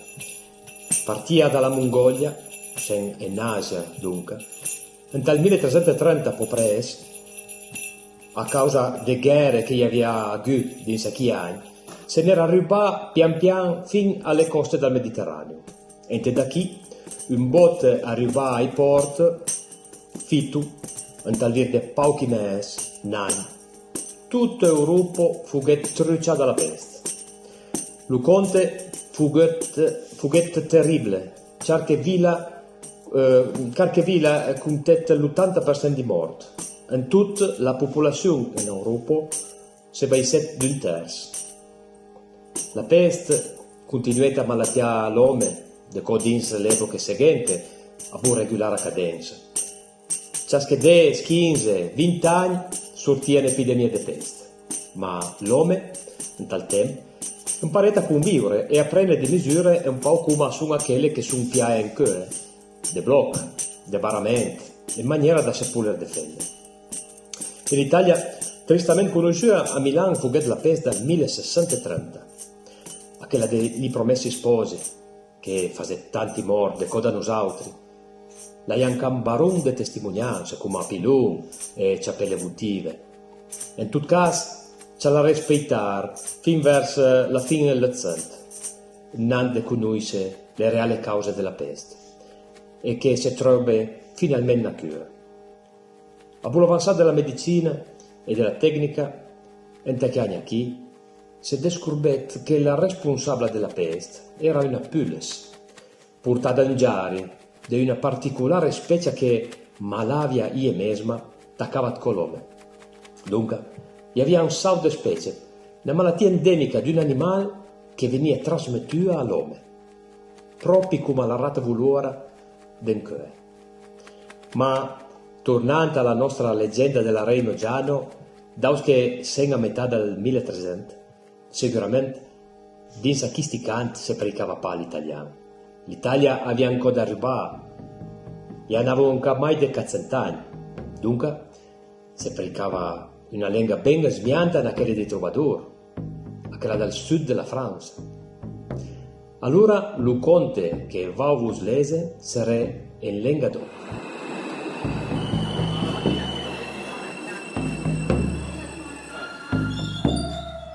Stazione del Rocavion.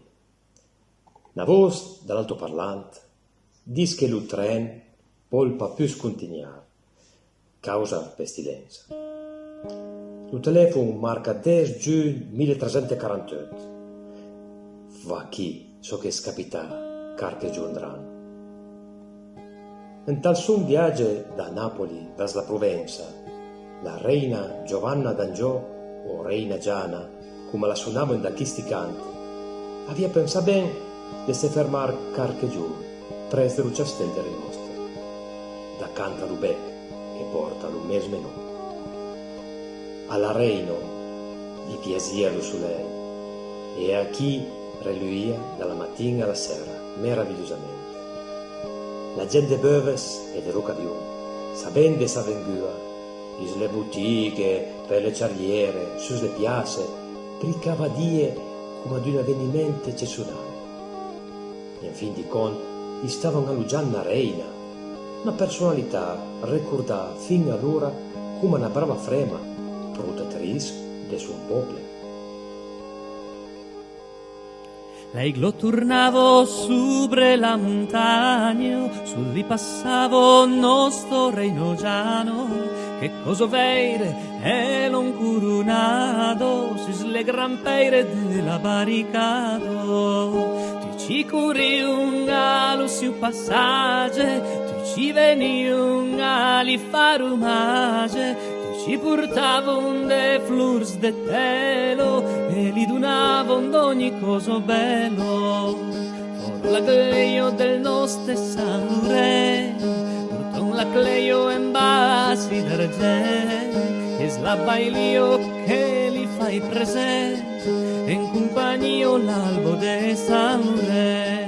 Bene si va vite problemi, mettei so causo in fase lucerné, paso las jai sola guero es finito, non se pai solobro es pulido.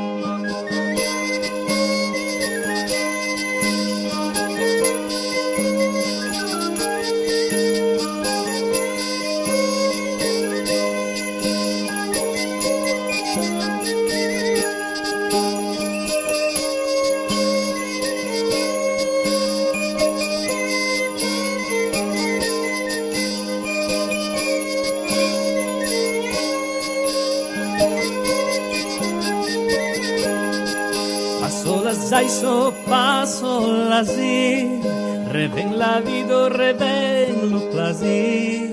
L'aiglo tornavo de sobre de l'est, en bec tenio beuliri stress. L'uliri blau traita la montagna, din lo giardin de la reino giano, le saparsonen de nostro giuisanso, le valsentunen le sansun de danzo.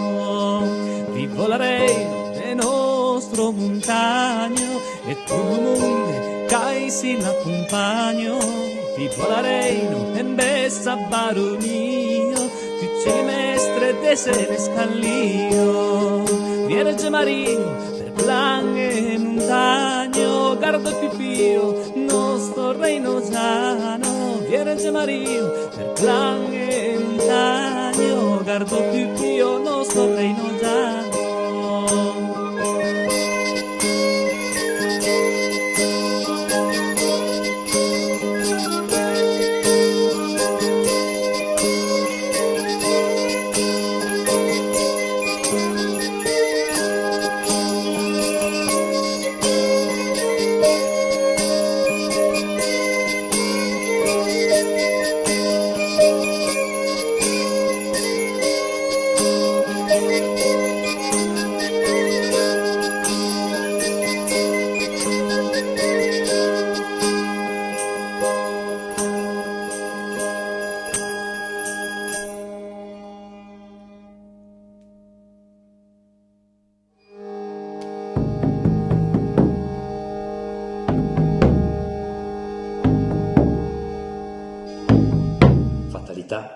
Ma carche giù da pressa, vengua, gli aveva sciupato un terribile flagello. Morivano gli uomini, morivano le bestie, era malattia desconosciuta, e definia, de una cura era buona. I pauche scampà veivano allora la causa di questa pestilenza proprio dins la presenza della reina. Le autorità d'allora sono andate dunque al castello per demandare di leissare la fortezza e continuare sul viaggio. La reina Giana, offendua, aveva consentito, ma a pat che i trubè sul del ciucè a data i sipè. La reina Giana portava una vesta lunga, che equatava, e de gun avevano calato demandare di descoprire. Dunque, tutti i caglieri che erano un pancato un po' malati, avevano lavorato giorno e notte a fabbricare tutte le rase del ciuccello per pulire scondare. Cura e avevano portato, la reina aveva fatto le prove, senza che loro potessero vedere, ma alla fine aveva detto che de gun andava bene. I caglieri avevano mai provato, facendo ciuccelli di tutte le forme e dimensioni possibili per un pè, ma pare. De questa vira, de gun andavo ben praticare, che erano divenuti un gran mistero. Dal tempo l'epidemia avanzava. Si all'ia trovare una soluzione. Una che spunge si doveva aggiungere d'astuzia. Avevano dunque pagato una serventa che aveva spantiato un po' di farina accanto al letto, in maniera che, senza sdonarsi, la reina aveva lasciato le piaie di sipè. S'era parei descoperto un terribile segreto. Le piaie erano di Gialina. La reina Giana era allora una maschera. A quel punto gli avevano portato i ciusei, tante mandate. La reina Giana, come ha visto, aveva capito subito di essere stata tradita, ma, fedele alla promessa, laissava finalmente il castello delle nostre. Partia piurante, aveva ripiassa vita errante, aveva imperiosa e temore, aveva evitare e ciassare, aveva imbucare e benesia, aveva oggetto de maledizione.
Tutto là invece tanto sa, tanto se tanto che tanto pa per io, tanto per la mio che sta noi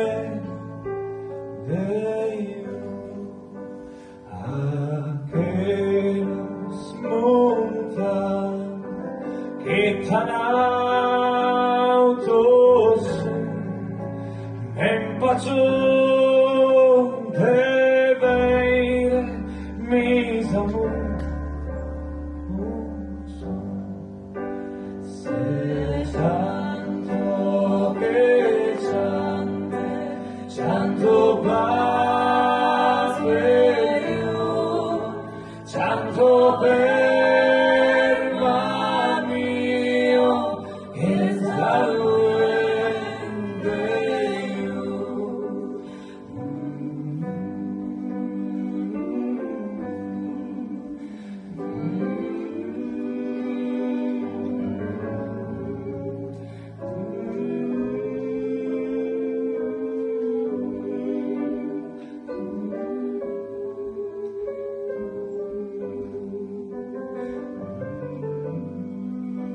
Baixamos montanha, planos, levavos, perché vos tivere, mis amor, funziona.